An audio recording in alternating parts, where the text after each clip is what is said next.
This is In the Middle with Josh and Sarah Siders. We get it. You're probably going through something that's asking you to dig deep, think differently, and hold on against the odds. So these are our thoughts about starting new things, shutting some things down, and being with you, right there in the middle. Welcome back to the In the Middle podcast, the podcast for those of us who haven't arrived yet. I'm Sarah. And I'm Josh. It's really good to have you here with us. Yeah, we're back. We're back again. Round 2 in 2025. That's right. So, yeah, lots of things, I think, to cover this year. So lots much. of good topics. Yeah. I think sort of the difficulty is just narrowing it down to what do we want to talk about this week. So, Yeah, which we're always doing, but we do have a sponsor today. Who's our sponsor? Our sponsor is exercise. Oh, exercise. Yeah, exercise. There is apparently, I've been hearing, so many ways to do it. So many ways and so many benefits. Yeah. Apparently. Yeah. Apparently something like lacrosse that's Yeah. perhaps a little bit more, obscure. Yeah. Or something like yoga. Yoga. You Yoga's could good. walk on your treadmill. Walk on And treadmill. yeah, I've been known to jump up and down, just straight up in the living room. Yeah. There's one of the doctors from the menopause, Dr. Vonda Wright. She's an orthopedic surgeon, and she's like, you have to have impact for your bone health. Yeah, and totally. so jumping up and down. Yeah. So guys, jumping Makes up a and down. difference. Pretend that you're having a good time. Yes. Yeah, indeed. So yeah, Okay. you've been getting your steps Exercise. in. Yeah. been doing I good with read, that. I mentioned, I think a while back, I read the book Good Energy. Yeah.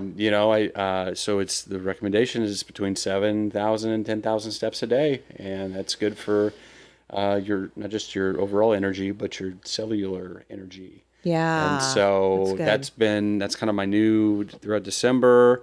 I fell off when we were sick for a week or so. Yep. But back on it, just trying to get some steps in, and so do outside steps, inside steps. Go to the gym, run some there because still a lot of snow outside. Yeah. And I have my under the desk treadmill that's really handy. So Yeah, it is been handy. good. We all use it. yeah, Everybody uses it. I mean, that was one of those where it was like in the beginning, like. I What? don't know. What, is this really is it going to just collect dust and clothes and stuff like that? And it probably did And for to a be fair, little it did. while. And then the more it kind of settled into it, Yeah. 6 months later, like, yeah, everybody uses it. They're like, boys, Yeah, they'll get some get energy on out. it. Go run on the treadmill. Yeah, so it's good. great. So anyway, exercise. Thank you, exercise. Thank you for your sponsorship exercise. of today's. That's actually a really hard thing to say, but it is, feels like, oh, thank you, exercise. Oh gosh, you do so many different things. I feel try. like you're pretty committed. try. I totally have not been consistent since being sick, and so my phone is always like, "Hey, Are you alive? only 10,000 more steps to go to reach 10,000." I'm like, "Oh my God, rude." Yeah. And also, yeah, but rude. Yeah. I actually did the math today. If you do 7,000 steps a day, that's over 200,000 steps in a month. That's a lot of movement. Wow. And it's really Wait, great. what? Yeah, What? 7 times 30, almost 210,000. Wow. Yeah. That's crazy. Oh Yeah. my gosh, I didn't realize that. That So- feels just unbelievable. Yeah, I don't even think I was getting 7,000 when I was doing but I was getting more You're than doing other things, so yeah. Yeah. Anyway, so thank you to exercise Thank you, for the exercise. inspiration to get off our butts and figure out something to do with our lives. That's right. So today, we're talking about a midlife shift that we've both experienced, but when we were first talking about it as a topic for the podcast, it was like, well, what do you mean by that? Right, there was yeah, like a lot yeah. of interpretations, Yeah. and we might revisit this topic because there are so many. Right. But I was reading a Substack this morning. Andrea Hoffman writes the What Are the Chances? It's about like midlife, being Okay. a Gen Xer. And she was talking about this process of hitting 50, and her father was always saying, someday I'll, do my art. I'll record this album. Someday I'll travel. Someday I'll do this. Right. And he died at 59. Wow, yeah. She turned 50, and she watched her dad do this. She was on vacation and she saw this boat that was just like, in the water, and you know how they name boats like horses, right? Right. This boat was called Someday Came. Okay. And she kept thinking about it, and it was like, oh, someday never came for my dad. Wow. But this person, their someday did come. And what's the difference between someone whose someday never comes versus someone whose someday does come? Interesting. And it was interesting because I was thinking about this for myself and zooming out on my life over the last year. This idea of, and this is our topic, internal or intrinsic motivation versus external extrinsic motivation. Got it. And where's the drive? Where is the momentum coming from in our lives, and how the shift, I believe there's a shift that happens from external to internal once we get into midlife. And so I've shared that with you a little bit, but I'd be curious, what your initial take on that theory is. So again, what you're saying is there is a shift that happens between finding like letting things externally dictate your life and future. And the shift to taking ownership of that for yourself. And finding what internally motivates you for the rest of your life or into your future. Interesting. Like I guess, so for example, over the last year, I transitioned out of leadership of this nonprofit that I was running, and I thought that I just wanted, it was, a challenging role because I was the first director of this nonprofit that was really new. There was all these things that were getting worked out and a lot of turbulence, and I was okay with all of that. But once I left, I was like, I think I want something that's like more predictable. And so I was applying for jobs that were, leadership roles, but that were going to be somewhat predictable, predictable paycheck environment. And ultimately, like, someone's telling me what to do. And I was like, I'm fine with that. I think I would like to have something a little bit easier, coast a little bit. Leadership's always hard, but like something predictable would be nice. So I kept like applying for these jobs, and I would get to the end rounds where it'd be like me and one other person. Right. And then something would happen, and they would, choose someone that maybe was younger, which was weird, or someone who was internal, and, just these criteria they would use, even if I was technically the most qualified person. Right. And it was really interesting feedback to get from them when they would tell me these things.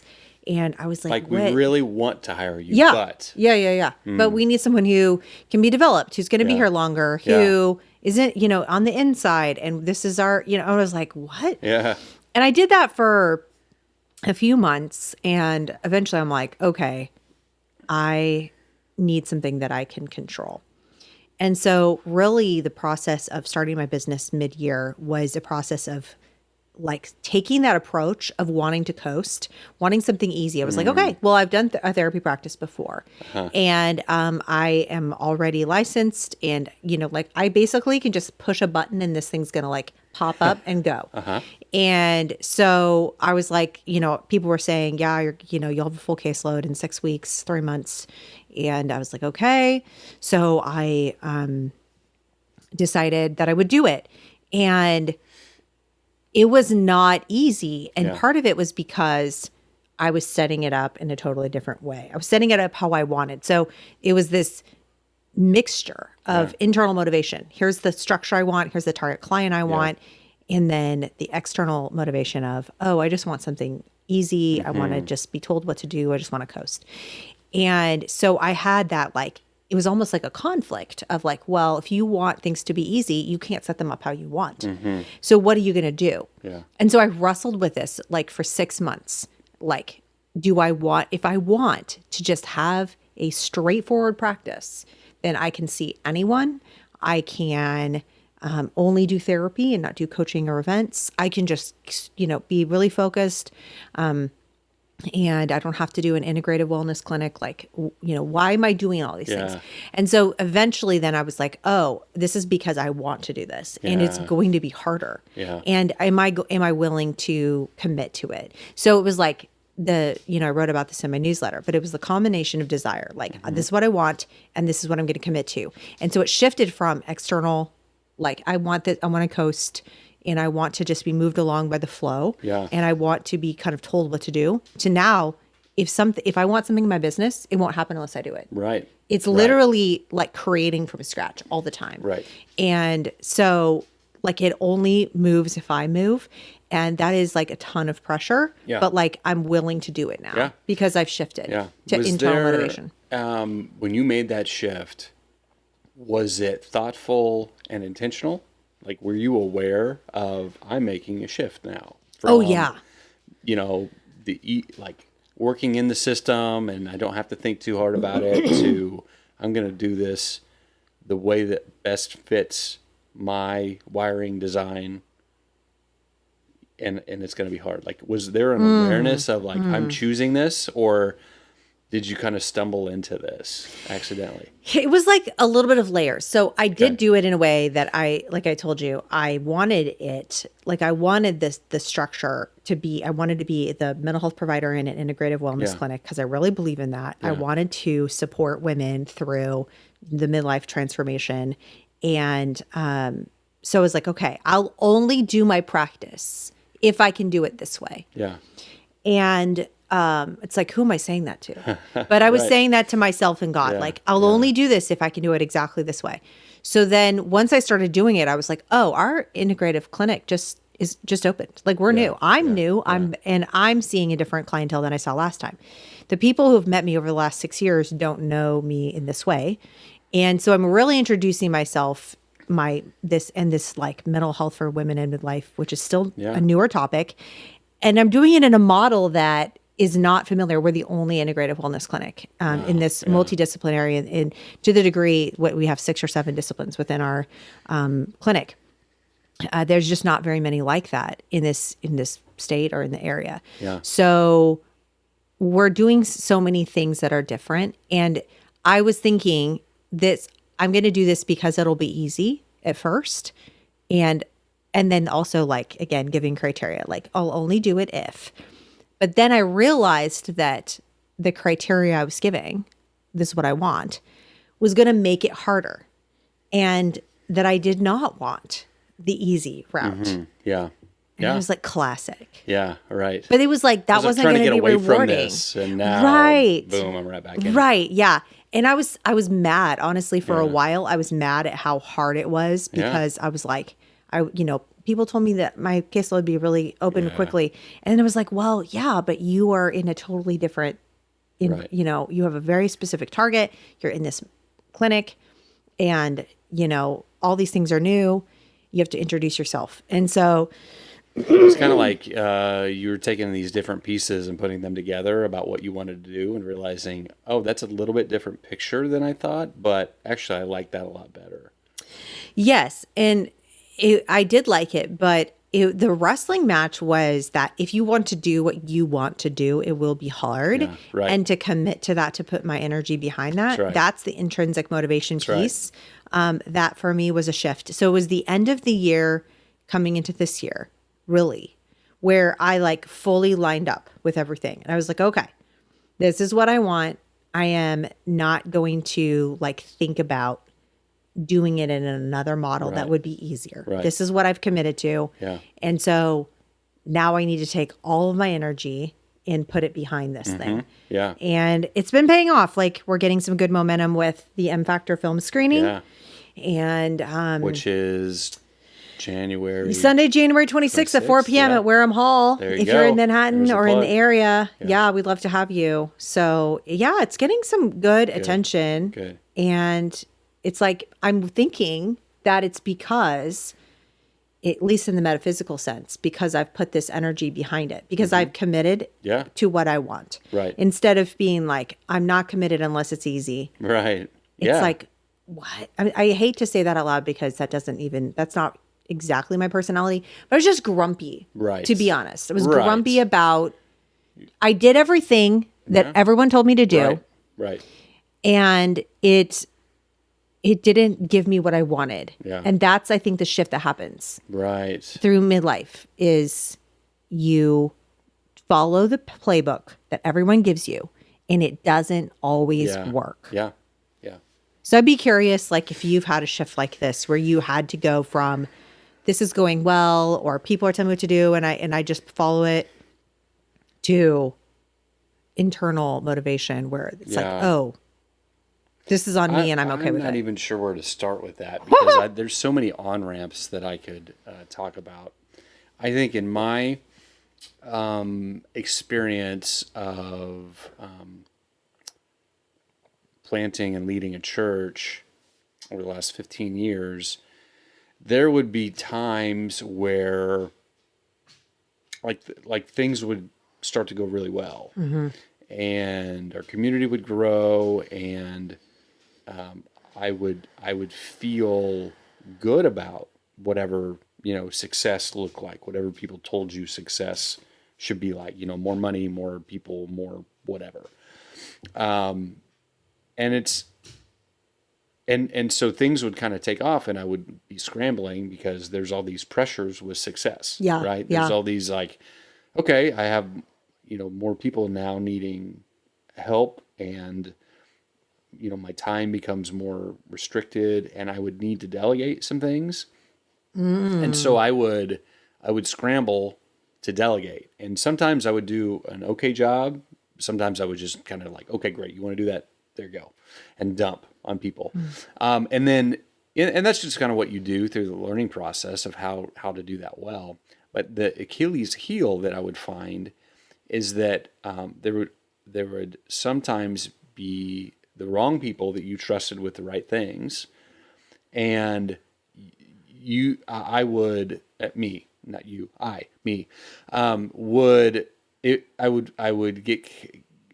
recruit people not fully committed to the vision that we needed to execute on, and I would be easily convinced to kind of color outside those lines because I just needed the help. I was kind of like in a place of desperation for like, okay, great, you got that? Good, okay, here, go for it. And some of that is like I would give more leadership.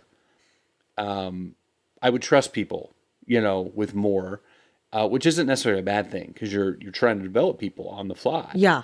In nonprofit world and ministry world, you're always trying to develop people, and you give them more than they're able to handle. Yeah. That's sort of like, that's how it goes. Yeah, that's on purpose. It's on purpose, and they rise to the occasion. And you develop them through that. Well, then, when things would get a little bit too overextended, like, oh, hey, that's not really us. That's not really the mission that we're on. And I would tell people no, and kind of like doubt back in. And man, some of these people would hate to be told no. Yeah. And they would dip, They would take a group, a fraction of the community out with them because they just it's like I did not get good at discerning character. And I think character is revealed when you don't get your way. Yes, totally. And so I had this cycle of, okay, rebuild, okay, grow, delegate. Oh no, okay, bring it back. People dip, and I watched that through my therapy. Like I finally looked back a couple of years ago and I was like, oh man, enough of this. Yeah. And so, I'm relating a little bit to you, and hopefully I'm on the same track as you because I resonate with that. Like I need to guard the vision better. Not to say that, you're the only person that hears from God if you're the pastor, any of that stuff. I don't believe in that. But I do believe that there's a unique position where as a senior leader, you're entrusted with the vision. Just like a nonprofit. It's to have people come into your organization and go, oh, I think we should do this. Right. And to let that opinion win the day is actually an abdication of leadership. Yeah. Right? Yep. Unless your leaders go, yeah, that's what we need to do. But one person should not be able to come along and color outside the lines for very long. Yeah. Right? Yeah. You've got to guard the vision and bring that back in. And so I've just found in my 40s, right? I would rather miss out on maybe potential opportunities that are outside Yeah. of what I'm just supposed to be doing. I would rather slow growth down to make sure I can really trust somebody who is willing to be developed, who has demonstratable character, not just competency, not just like, oh, they did some big things or talk a big talk, but they actually like, they can work on a team. They can like do the mutual submission thing that you're supposed to do on a team and not pout or throw a tantrum when they don't get their way. Or you need to find out early if they're going to do that before they bring damage to your organization. Yeah. So I've really, I think in my mid 40s, I'm now at a point of like the people that I trust, that circle's a lot smaller. Yeah. And you have to work harder to get into it. And it's not that I don't trust people. It's that I'm just like, okay, we'll see. Yeah. It's kind of like trust but verify. Yep. Okay, we'll see. Yep. Okay, you said you're going to do that. We're going to see if you follow through. Oh, you did. You agreed there, but you actually did it differently on your own. Okay, well, I'm going to pay attention to that. And I think that's really, like, we're going to have a conversation about why you, like, that's fine. Take leadership, take ownership. That's great. But if you went outside the boundaries, that's not a good look. And I need to know that before I increase your level of responsibility. So for like this idea of shifting from like an externally motivated versus internally, tell me more about like that experience. External motivation would be other people's opinions and the pressures of the circumstances. Okay. To actually trusting myself and being able to trust my gut and my discernment to say, okay, if I tell someone no, can they handle it? Because you start to learn who can and can't. You start to kind of be able to read people. You feel like, who do I feel like I have to protect? Yeah, like, this has happened enough times where I see a pattern. Yep. That person reminds me of that person. Yep. And so the extrinsic motivation would be, if they dip, I'm going to have to work harder now, or they're going to be mean to me or say bad things about me. Yeah. The intrinsic motivation is I'm going to be true to what God's called me to do. Okay. And I'm willing to go slow and make more thoughtful decisions and have hard conversations sooner. Even if those end up messy, I'm going to do my best to honor people and honor God, but honor also myself and like how God has designed me to best operate. And that's not you're not like, I'm going to cross my arms or take my ball home. It's not this selfish. It really is, to the best of your ability, is not this like selfishness. It's really like, hey, these are the confines in which I best operate and I'm called to operate. And I'm going to be true to that. Yeah. I'm going to be faithful to God's vision. And there will be some people that resonate with that. And there will be some people who don't. There will be some people who look for opportunities to do their own thing. Yeah. And it is your job to make sure that those people, they're always welcome. They're always welcome to be a part. But they're not welcome to have their agenda trump the agenda that you and the other leaders have already landed on. And so, I mean, we had this happen. We had, I worked with a person that, we would agree in a meeting and they would like kind of try and get there. It looked like they got on board, but when they got a little bit of freedom, they would go totally like add or subtract stuff on their own. And then when you had a conversation, it was like, they just couldn't handle any of that. And I'm like, me personally, I'm not going to work with people like that. Yeah. I'm just going to say no a lot sooner to go, that's like, you can call me whatever name you want to, but I'm a team player. Right. And we're going to come back to what we agreed on. We all agreed on. And if like, we're going to ask for that accountability, we're going to ask for that mutual submission. And if our team can't do that, I can't even be on this team. It's like that level of like, we need to have a culture that guards itself and each other, you know? And it's like, and again, the intrinsic motivation is, I know the kinds of people I want to spend my time working with. I know the kind of organizational culture I want to be a part of. I know the health, the emotional, spiritual health that I'm willing to guard to do that, because I do not want to do another 10 to 15 years of endless cycling of like bad actors, you know? Yeah. Okay. So I think that maybe I'd oversimplified this process because you're talking about a lot of very specific experiences, specifically in the phase of leadership. And even though I was like a nonprofit director, I wasn't leading in the same way that you were, where there's like all of these volunteers that have these roles that are consistent, and I'm managing them all the time. Mine were like, community leaders I'm interacting with. Sure. There's some volunteers, there's one employee. Yeah. And so it was a different model. And I don't feel like even in that world, I don't think that I really tapped into my intrinsic motivation too much. Like sometimes I would be like, oh, I have a feeling that this is what we need to do. And I would just, I would tell my board and we would do it. But I felt like I was still following like a playbook. But I feel like it was a major shift for me to go from wanting to coast to getting to this place where it's like, I really want to do this thing. I know I get the sense it's the right thing to do, and I'm committing to it. And so for me, it was the desire and commitment. Yeah. You're saying that you crashed around for a while and get kind of like against the opinions of other people and allowed those to influence your environment, your outcome, your organization. And then eventually you go, wait a minute, I knew what the right thing was to do. And if we had done it, then it would have gone better. So for you, it's about like intuition, trusting your intuition. I think so. I maybe I took this in a little bit different direction that or maybe I'm coming at it just from a different angle. Yeah, right. Yeah. But I think ultimately, like, it is like, it's not that you bat 1,000. It's not that you're right all the time. Right. There's still patient discernment. There's feedback, that sort of thing. And that's ultimately what I'm saying is like, I need to take that into consideration. And when we land on a decision, I need to see it through instead of being easily swayed. That's the commitment piece. That's the commitment piece. That's the seeing it through. That's like this is what we agreed on. Yeah.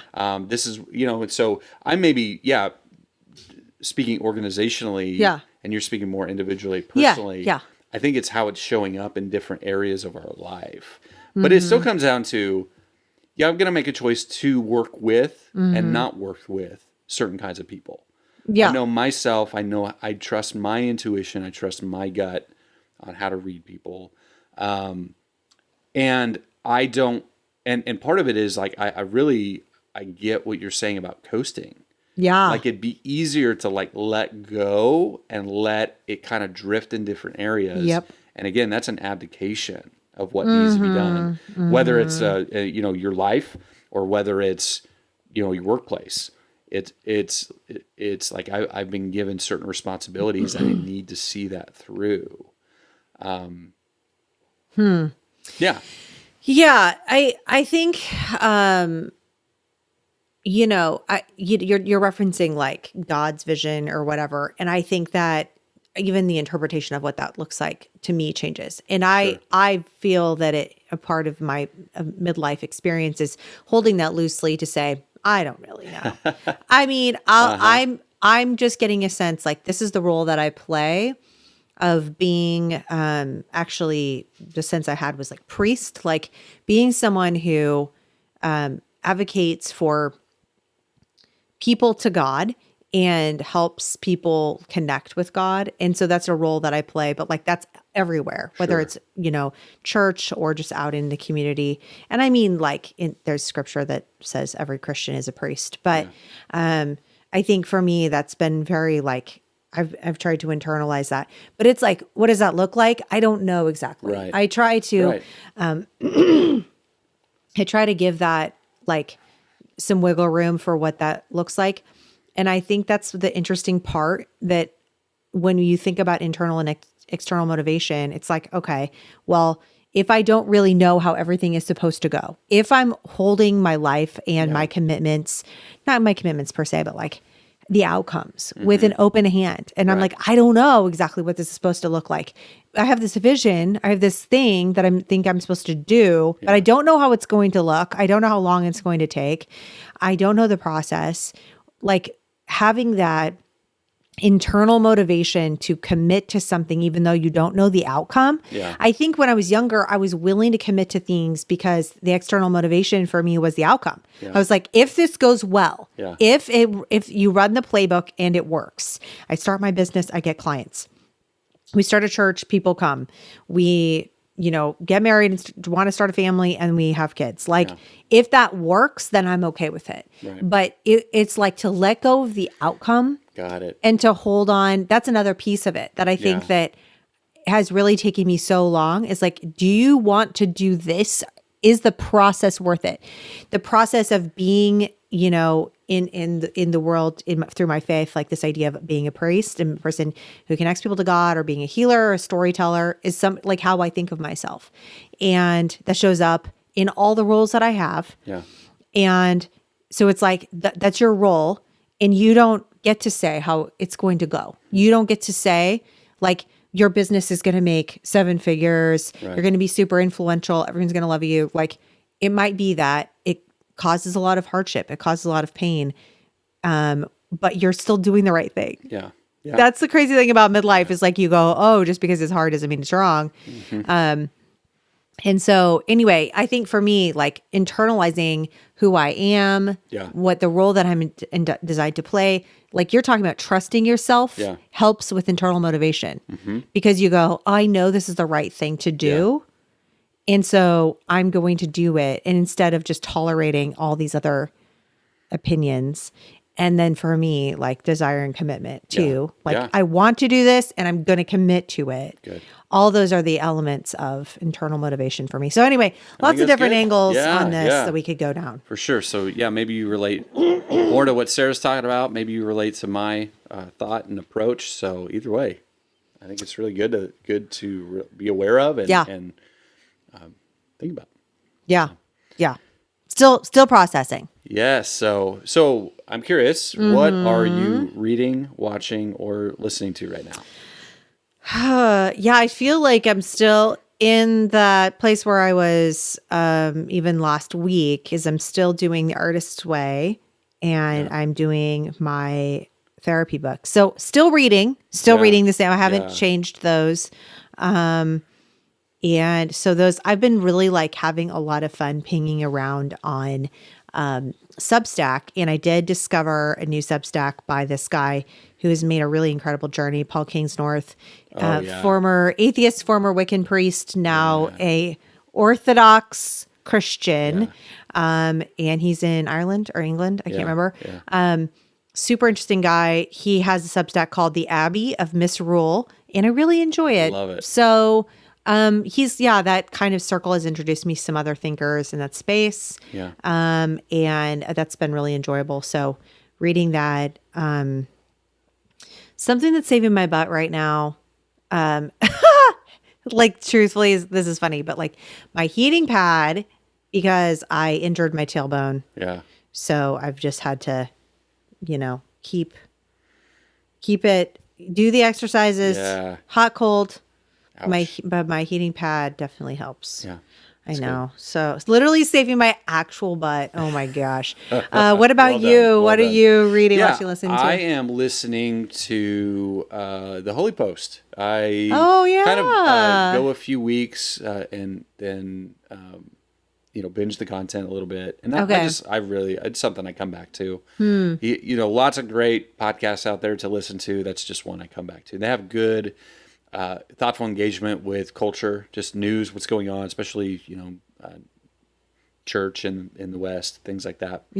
And then they do interviews with Christian leaders, authors, speakers, things like that. So you get really, really good, engaging and funny content, and then exposure to other people that are putting great stuff out there to engage your faith and spirituality. So That's listening cool. to that. And then something that's saving my butt, I would say morning routine is just really good. It's specifically getting back to scripture before scrolling. That's just something where listen to you. I want to be in the scripture. Yeah. And it looks differently. It could be part of a reading plan or just be, I'm going through John, the Gospel John right now, in the Message, just changing it up a little bit. But doing that, sitting with some verses, meditating on that briefly in the mornings, and then giving myself permission to read the news or any messages that have come in, that sort of thing. So it's just been I've done it for a little while now, and it's been really, really good. Yeah, your brain doesn't get as hijacked. Like it gets hyped up when you start reading the news like that. And I do that too. I don't actually read like the traditional Bible in the same way anymore. I'm not saying I don't read the Bible, but I read the Mass. Right. And so there's Old Testament, Psalm, New Testament, and sometimes one of the Gospels, and prayers, and you're in the church calendar. And for me, that has been, for the last few years, I've been doing that. It's good. And it's so helpful. Yeah, that's good. So, yes, but similar to you, trying to do that, commit to that in the morning before your brain runs off. Yeah. So, That's good. it's good. Appreciate it. Yeah. Good. All right. Well, that's all for this week. Yeah. Thanks, everyone. Lots of interpretations on internal and external motivation. Curious how you've experienced this in your life, what this has looked like for you. Maybe you're still in the journey. But please drop a note in the comments and share what this has looked like. We'd love to hear from you. We'll be back next week with In the Middle. Yeah. Thanks, everyone. Bye. Bye. This is the In the Middle podcast with Josh and Sarah Siders. Visit inthemiddlecoaching.co for other resources, courses, and helpful tools.